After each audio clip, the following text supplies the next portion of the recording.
चलिए हम लोग जो है पिछली वीडियो पढ़ चुके हैं कि वन एटॉमिक मास यूनिट किसे कहेंगे, जो कितना होता है, जो होता है मास ऑफ कार्बन एटम ना, क्या होता था उसने पढ़े थे वो मास ऑफ जो कार्बन एटम का 1/12 पार्ट। देखो यहाँ कार्बन एटम को माना गया था स्टैंडर्ड, कहता है यहाँ जो हमारा कार्बन एटम है दिस इज द स्टैंडर्ड, ठीक है।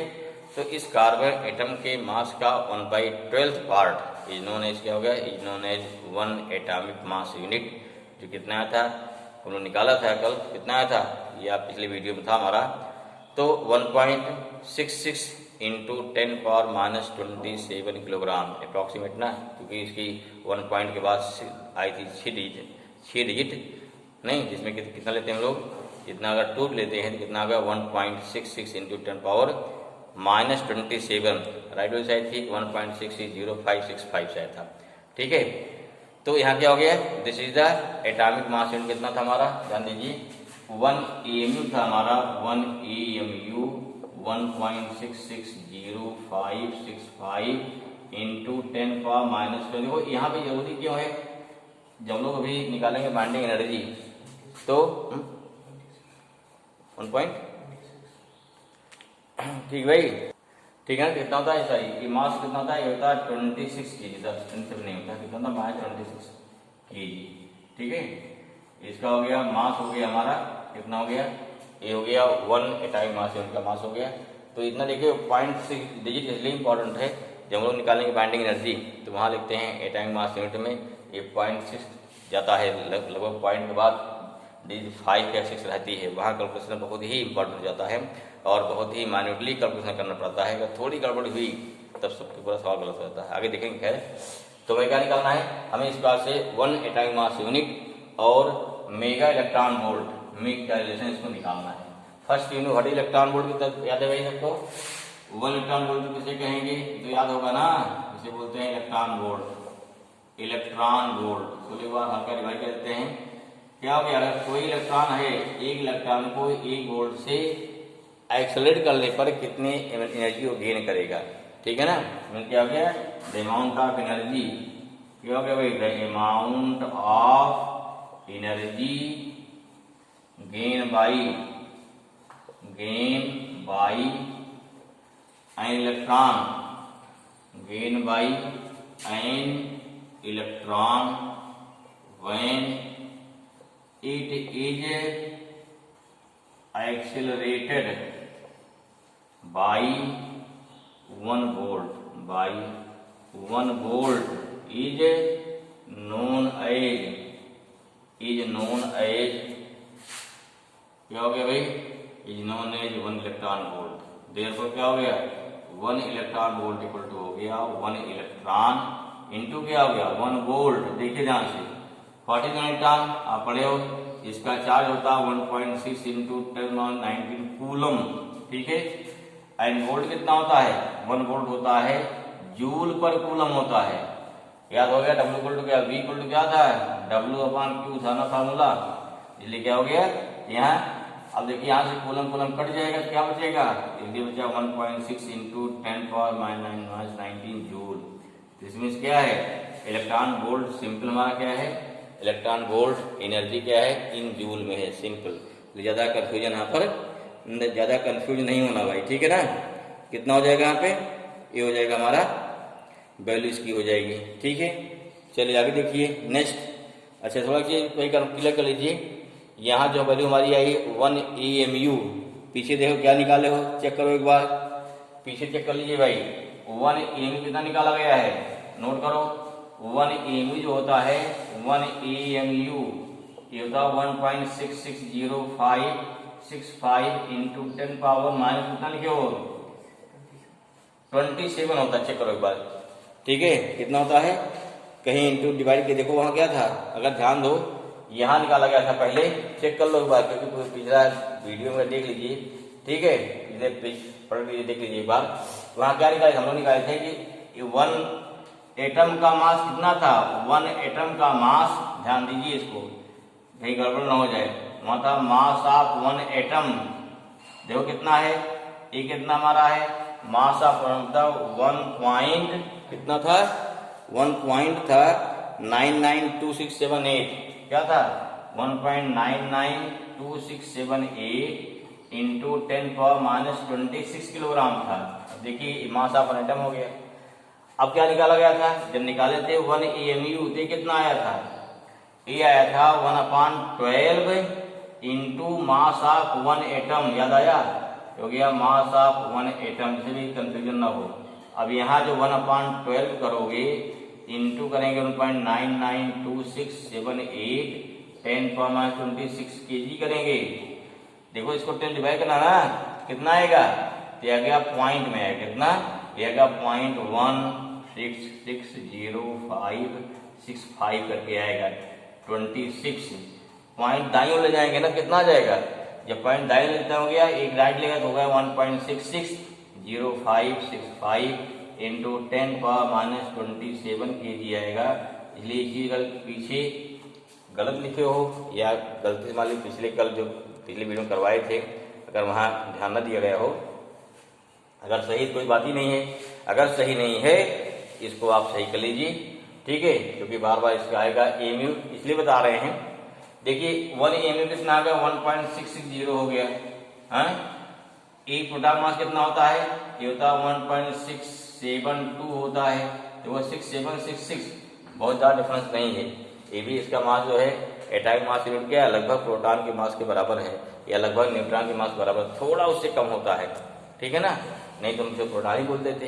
तो ये एकदम क्लियर हो जाते हैं। What is value of 1 AMU, ये मास कितना हो गया, 1 एटम का मास हो गया। कैसे निकाला गया, तो निकाल कर दिखाए थे आपको, तो ये चीज आपको क्लियर हो जानी चाहिए। यहाँ क्या हो गया, अब आप क्या गया, 1 इलेक्ट्रॉन वोल्ट कितना हो गया, 1 इलेक्ट्रॉन वोल्ट में 1.6 इंटू 10⁻⁻90 जूल एनर्जी होती है, ठीक है, ये आपको मालूम हो गया।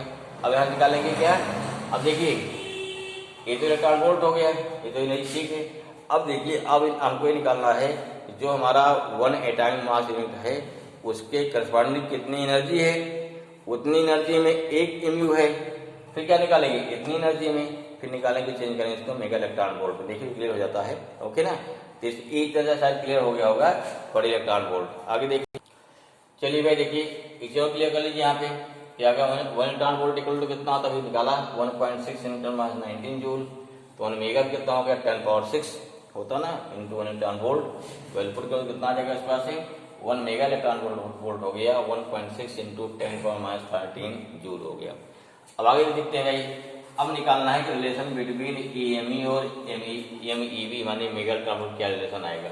सिंस क्या होता है, मास ऑफ क्या 1 AME इक्वल टू भी लिखा है कितना यार 1.660565 इंटू 10⁻⁻27 किलोग्राम, बहुत लंबा है, थोड़ा राउंड ऑफ कर लीजिए, कितना आएगा ये, आर सिंपली हो गया 1 AMU कितना आ जाएगा 1.66 इंटू 10⁻⁻27 किलोग्राम आ गया, ठीक है, कितना आ गया, ये वैल्यू बार इतनी आ गई।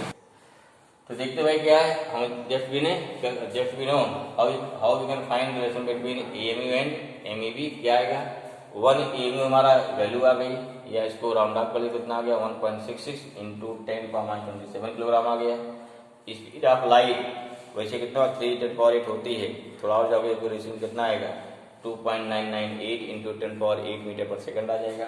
अब निकालेंगे एनर्जी कितनी होती है, E इक्वल टू होता है mc², अगर mc² है यहाँ m हो गया इंटू c का स्क्वायर कर दो, तो यहाँ हो गया m c का स्क्वायर, ये हो गया 10⁻16 जूल आया। अब क्या कन्वर्ट करना है, इसको कन्वर्ट करना किसमें, इलेक्ट्रॉन वोल्ट में, फिर क्या लाएंगे मेगा इलेक्ट्रॉन वोल्ट में। क्या जो करेंगे इसको हमें दिस जी we want to convert in क्या हो गया in mega electron volt, then how we convert, देखिए ध्यान से कितना आएगा, थोड़ा वो मिटा रहे हैं, अभी पढ़ा ऊपर क्या हो गया, सिंस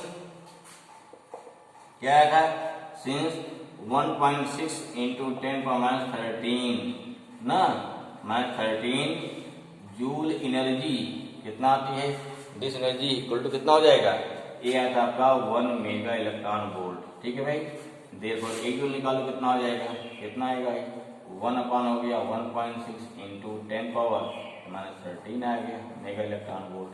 कितना निकालना आपको है, यहाँ कितना निकालना हमको निकालना है, ये वैल्यू हमारी ना, कितनी वैल्यू हमारे पास है, देयरफॉर कितना हो गया 1.66 इंटू 10⁻27 इंटू हो गया 2.998 का होल स्क्वायर। इसको जोड़ दीजिए इसमें ना, प्लस 20 जोड़ दीजिए जी, प्लस 10 पावर 16। ये कितना हो जाएगा भाई, इतनी जूल कितने की, दिस जूल इक्वल टू हो जाएगा कितना, ये हमारा हो जाएगा इंटू हो जाएगा ना 1.66 इंटू 10 पावर 27 इंटू कितना हो गया 2.998 का होल स्क्वायर था यहाँ पे ना, इंटू गया 10 पावर 16 अपान कितना हो गया 1.6 इंटू 10 पावर -13।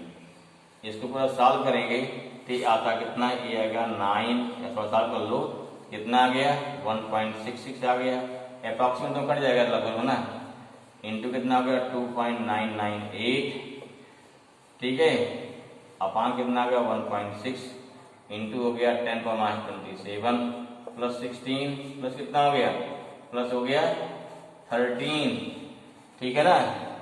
हाँ, इसको सॉल्व करेंगे कितना आ गया है, पावर सॉल्व करने कितना हो गया 1.66 इंटू कितना 40 समथिंग आएगा ना, ये हो गया 2.998 इंटू स्क्वायर हो गया अपान 1.6 इंटू 10 पावर कितना 2 आ गया शायद ना, तो फिर 16 का 13 29 -27 2 आ गया, ठीक है। अब इसको सॉल्व करेंगे कितनी वैल्यू आएगी, ये आता है 931.5 इलेक्ट्रॉन वोल्ट।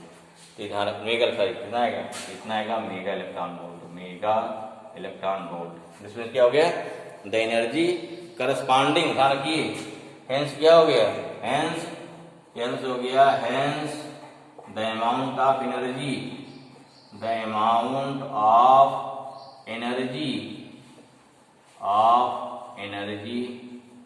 करस्पॉन्डिंग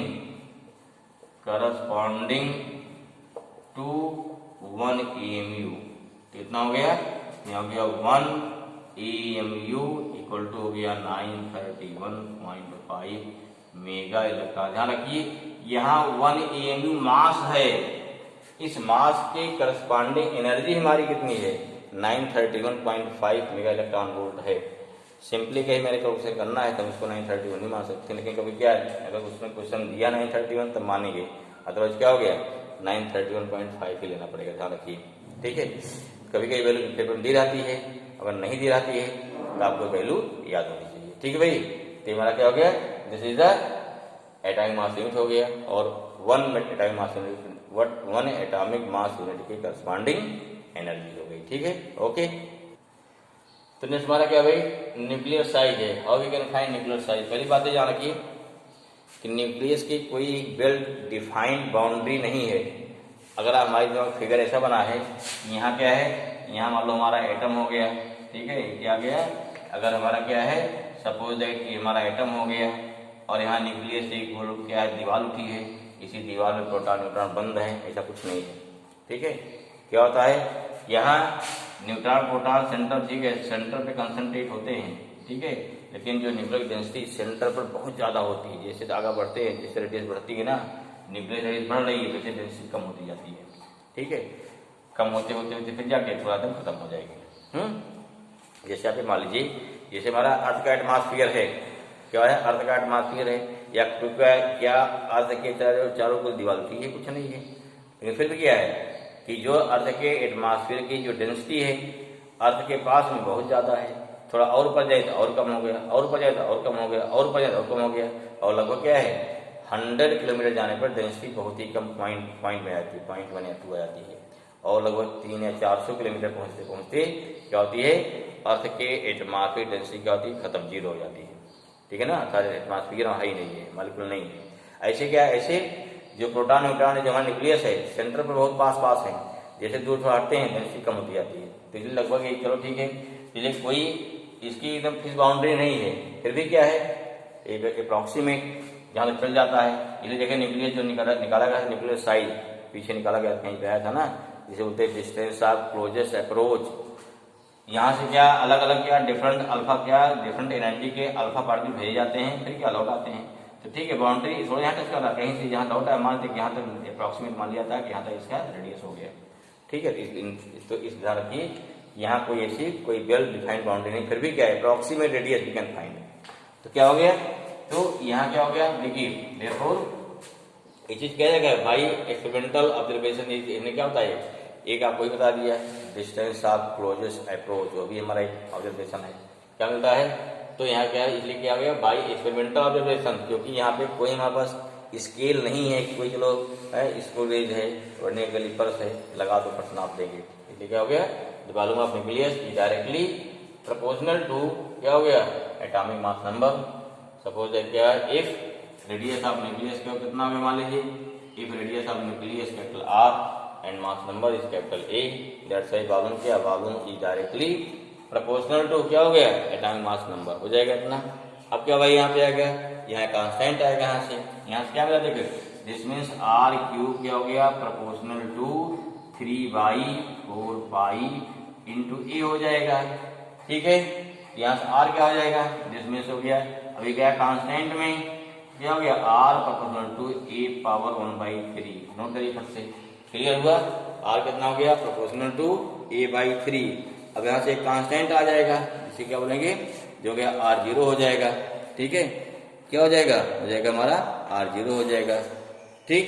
तो यहाँ क्या हो जाएगा, यहाँ हो गया r दिस हो गया r इक्वल टू हो गया हमारा r0 a पावर 1/3 आ जाएगा, कितना आया 1/3 आ गया, where r0 is a constant।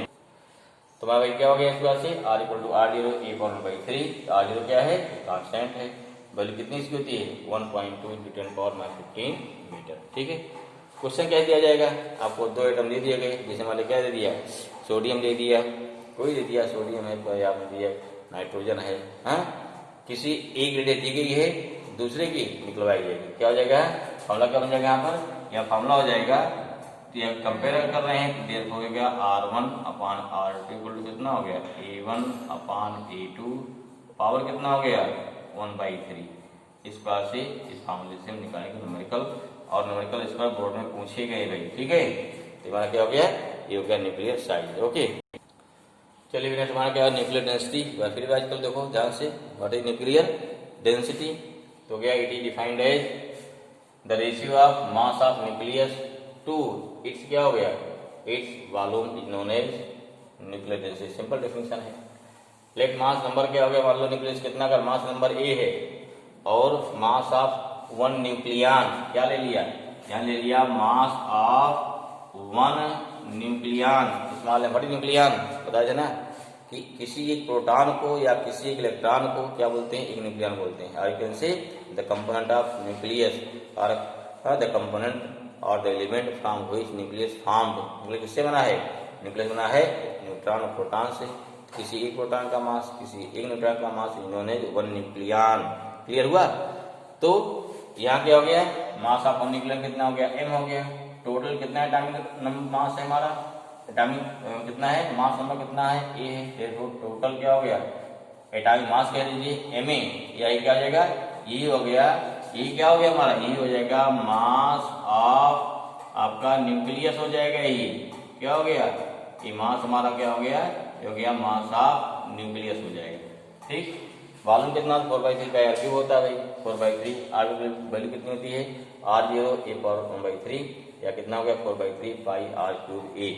Now और डेंसिटी, डेंसिटी कितनी हो जाएगी मास अपान वॉल्यूम, मास हमारा ma है, अपान क्या वॉल्यूम कर दिया आपने, क्लियर हुआ। तो थोड़ा कितना होगा रो इक्वल टू हो गया 3m/4 पाई r0³। हर दिन इम्पोर्टेंट दिस फार्मूला देख रहे हो, यहाँ मास m कांस्टेंट है, पाई कांस्टेंट है, r0 भी कांस्टेंट है, इसमें क्या हुआ इसका मतलब हो गया कि डेंसिटी क्या होती है, किसी न्यूक्लियस की डेंसिटी हमेशा कांस्टेंट होती है। अब चाहे न्यूक्लियस यूरेनियम का हो, चाहे न्यूक्लियस आपके किसका हो, चाहे न्यूक्लियस हमारा हीलियम का हो, नाइट्रोजन का हो, ऑक्सीजन को, मीन्स चाहे न्यूक्लियस छोटा है चाहे न्यूक्लियस बड़ा है, क्या होता है तो न्यूक्लियर क्या हो गया, इसमें क्या हो गया हमारा जो न्यूक्लियर डेंसिटी है this independent upon the size, ठीक है ना। आप न्यूक्लियस चैनल लिख लीजिए, हेंस क्या हो गया, हेंस द न्यूक्लियर डेंसिटी क्या हो गया कि हमारा न्यूक्लियर हेंस देख रहे फॉर्मूला से nuclear density is independent of size of nucleus या मास नंबर। वैल्यू कितनी इसकी हो जाएगी, रो इक्वल टू कितना हो गया हमारा 3m/4 पाई r0³, क्या कितना हो गया वैल्यू पुट कर दो कि मास ऑफ प्रोटॉन मान दे अप्रोक्सीमेट, न्यूक्लियस में क्या प्रोटॉन न्यूट्रॉन दोनों है ना, तो कितना हो गया 4 इंटू 3.14 इंटू हो गया 1.2 इंटू 10⁻15 का होल क्यूब। इसको सॉल्व करके कितना मिल जाएगा, सॉल्व करने के बाद कितना मिल गया, इसको इंटू कर लीजिए and after solving we obtain here rho equal to 2.3 into 10⁻17 kilogram per metre cube. ठीक है ना। तो this is the density of nucleus. Means what is the important fact about the density, just we know density of nuclear या nuclear density very large value means 10⁻17 kg। ठीक है। अगर 10⁻17 की देखिए जनरल क्या होता है, general density of any material what is the value, this value होती है order of 10⁻3। Suppose that density of water what 1.0 10⁻3 होता है 3 kg पर मीटर क्यूब हो गया। डेंसिटी ऑफ अदर सॉलिड लेंगे, डेंसिटी ऑफ ले रहे मान लीजिए क्या है, अगर वाले आयरन ले रहे हैं या कोई मेटल ले रहे हैं कितना होता है 7.8 होता है। बस order what is order means density of any material is in the order of 10⁻3 kilogram 10⁻3 kilogram per metre cube. Means if you compare both density 10⁻3 here 10⁻17 10⁻17 is a very large value in compared to 10⁻3। इसका मतलब क्या हुआ कि density अगर बहुत ज्यादा हो गई तो उस कंडीशन पर क्या होगा, उसका मास बहुत ज्यादा हो जाएगा। आप ये समझ लीजिए अगर एक न्यूक्लियस कितना हो, अगर एक न्यूक्लियस सरसों के बराबर हो जाए तो भी हमारा इसको एक क्रेन नहीं उठा पाएगा, एक क्रेन नहीं उठा पाएगा, इतना उसका मास हो जाएगा। ठीक है ना। आप इसको अगर मान लिया इसको फील करना है, आपने मरकरी सुना है, मरकरी सुना ना। अब जरा देखिए अगर एक बोतल मान लीजिए पानी आपका है, ठीक है, अगर 1 लीटर मान लीजिए पानी का बोतल है, इस एक बोतल में कितना पानी आएगा 1 लीटर आएगा। ठीक है भाई, चलो 1 लीटर आ गया। मास कितना हो गया अप्रोक्सीमेट 1 kg रहेगा। अगर इसी एक बोतल पानी में इसी बोतल में क्या भर दिया जाए, इसमें मरकरी भर दिया जाए, अब पूछ लिया जाए मरकरी वेट कितना हो जाएगा। Just you know the density of mercury is 13.6 into 10⁻3 kilogram per metre cube and density of क्या होता है, एंड डेंसिटी ऑफ वाटर कितना होता है 1.0 10⁻3 किलोग्राम पर मीटर क्यूब हो गया ना, kilogram per metre cube. This means what, इसका मतलब क्या हो गया, इसमें एक बोतल क्या हो गया, अगर 1 लीटर क्या है ये है, इसमें जो मरकरी का वेट कितना हो गया वो लगभग 13.6 किलोग्राम आएगा। क्यों, क्योंकि इसकी डेंसिटी 13.6 टाइम ज्यादा है। सोचिए अगर 1 लीटर पानी बोतल में 14 किलो मरकरी आएगी लगभग, क्या उसको उठा लेंगे, ये फीलिंग होगी कितना वजन है। जबकि इतना गुना यहाँ कितना है 10⁻17 गुना ज्यादा है, इसलिए क्या है ये सबसे हाईएस्ट डेंसिटी है। अभी तक इतनी डेंसिटी किसी और मटेरियल की नहीं है। ठीक है, चलिए इतना पढ़ते हैं, नेक्स्ट आप लेते हैं अगले वीडियो में। ओके भाई।